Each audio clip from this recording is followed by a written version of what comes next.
相信很多朋友跟我一样，一到春天就爱咳嗽，因为春天季节交替，特别容易受凉，一到晚上就咳个不停。前几天78岁的老婆婆给了一个配方，没想到试了几天，效果真的不错。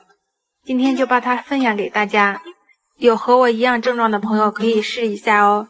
首先我们准备一个洗净的白萝卜，洗干净后把它切成薄薄的片，然后放碗里备用。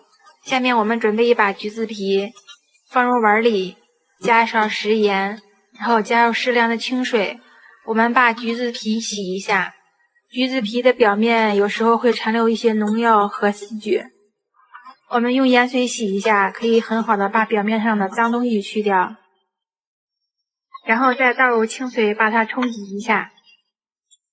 这个时候差不多已经很干净了，然后把它跟萝卜放在一起备用。下面我们准备一块生姜，把它的皮去掉，然后切成姜片，切好以后放入碗里备用。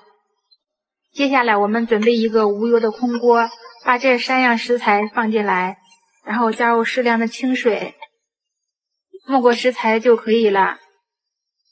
盖上锅盖，开中火把它烧开，锅开后煮15分钟，然后再焖10分钟，最后把它自然晾凉就制作完成啦。我们把它盛入碗里就可以食用啦。大家都知道白萝卜具有润肺通气的作用，橘子皮能清热解毒，生片呢可以驱寒，这3样食材加在一起对止咳非常有作用。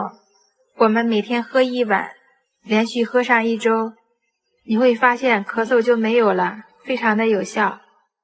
喜欢的朋友就收藏起来试试吧。